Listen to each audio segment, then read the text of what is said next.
Good day, everyone. My name is Angeline Tinadado, together with my partner Jessela J. Abapo. So for today, we will going to have a video tutorial on how to make a document formatting. So let's start. So I want to have a oval here. So I will click the insert and then choose the shapes. I want to have a oval, so I will click the oval and then drag down here the shape. Yes. So, gusto kong maglagay ng text dito sa gitna. So i-click ko itong draw text box. So, yan. So, ang topic natin ay go, grow, and glow. So, since it is title, i-bold natin yan. Pupunta ako sa home, bold, and then gusto ko palakihan, so pipili ako ng text size here. So, pipiliin ko yung 25. So, ilalagay ko dito para ma-center siya. So, hindi pa yan center, i-justify mo, naka-justify na pala. So, lalagay natin ang information sa ating topic. So, kukuha muna ako ng information sa ating topic.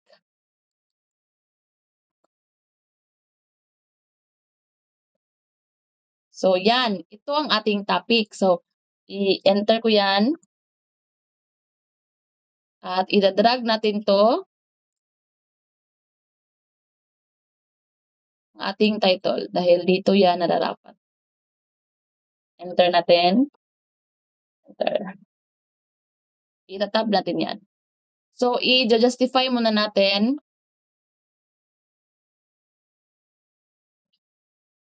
So, next ay ang ating 2 columns here. So, kukuha muna ako ng information. Kaya natin dito. So, at i-highlight natin, i-justify, and then gusto ko na mayroong 2 columns here. So, i-highlight ko muna. Pagkatapos, pinutin natin itong page layout. Tapos may makikita kayong columns here. I-click mo yan and then select 2. Dahil gusto ko na may 2 column ako dyan. So, i-click ko yan. Okay. So, nadalawa na siya na column. So, palagay ko, tagan muna natin ng text dito dahil parang konti lang siya. So, kukuha muna tayo ng text dito, ating topic, highlight, and then copy, balik sa ating document, and copy. So, gusto ko ay i-justify muna natin ito. 2 columns na yan, ito ang justify. So, gusto ko lagyan ito ng picture, dito. So, kuha muna tayo ng picture sa ating document. Copy. Then, lagay dyan. Control-V. And then, wrap text. Pagkatapos, piliin natin itong square. Paliitin muna natin ito para magkasya siya sa ating first column. So, ganyan lang. Gusto ko rin dito lagyan ng picture. So, maglalagay Control-V. Mouse 2. And then, click the wrap text and then select the square. Paliitin muna natin. Lagay ko siya dito. Gusto ko siya malagay dito. O, ganyan. So, pagkatapos nito, ang ating gagawin ay table naman. Dito sa baba. So, paano gagawin ang table? Panoorin nyo. Click ang insert and then pindutin ang table. So, para sa akin, gusto ko mag-draw para matutunan nyo kung paano talaga gumawa ng table. piliin natin tong draw table. So, magdo-draw na ako ng table dito. Balik. Magdo-draw na ako ng table dito. Ganyan lang kalaki. Isa naman dito na table. Ganyan kalaki.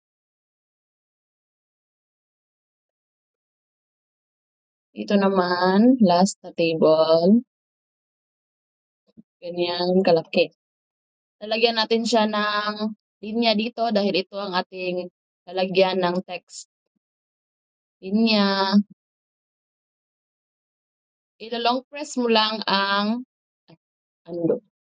ilo-long press mo lang ang iyong mouse para makapaglagay kayo ng line dyan. So, ganyan lang ang proseso, no? Ganyan. Dito naman, lagyan mo yan. Dito. Kapag may nagawa kang mali, mali ito. Pipindutin mo lang ito para ma-undo or redo. Ganyan. So, balik ka. Maglalagay ka lang ng linya. So, ang gusto ko, may dalawang columns ako. Lagyan ko siya ng linya sa gitna. Silang lahat. Maglalagay muna ako ng text dito, oh. Sandali lang. So, natapos ko na maglagay ng mga text dito sa ating table. So, kung napapansin nyo ito, hindi na ito magagamit. Paano siya alisin? So, atin lang itong i-highlight tapos i-click ang backspace. So, nawala na siya. So, ang ating i-highlight ito lahat ng text na nasa table at piliin natin itong center dahil mas maganda siya tignan.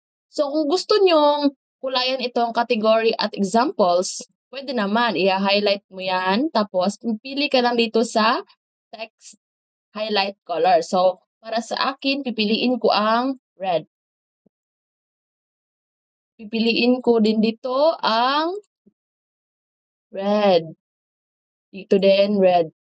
So, kung napapansin nyo na hindi siya kumulay ng red dahil yan sa aking laptop dahil in-update ko ito kanina lang. Pasensya na po. So, ganyan.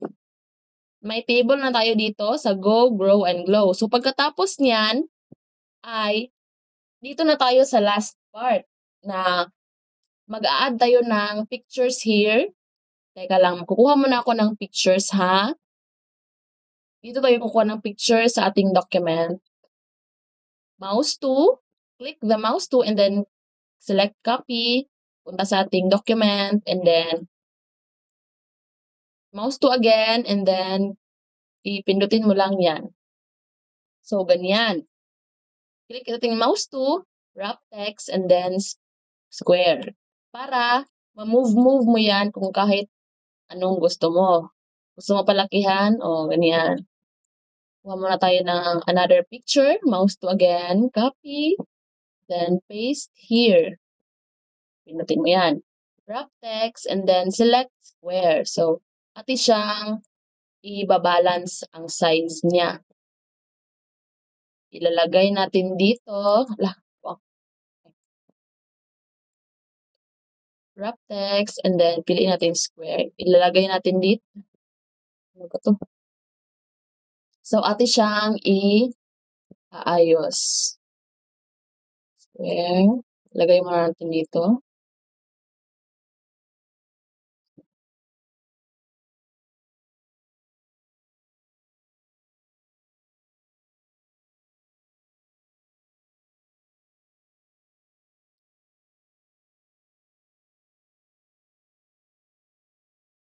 Lagay natin siya dito. Ganyan. Kukuha muna tayo ng another picture. Ito. Copy. Paste. Mouse to. Then select square. Palakihan muna natin siya ng konti para maayos ang kanyang size. Balance. So, ganyan. Ganyan lang ang paglagay ng picture na ganito. So, doon natatapos ang ating video tutorial in making document formatting. So, ito ang ating document na final product. So, ito lang. Napakasimple, 'di ba? Salamat sa panonood. Sana may natutunan kayo sa aming video tutorial. Salamat. Bye-bye.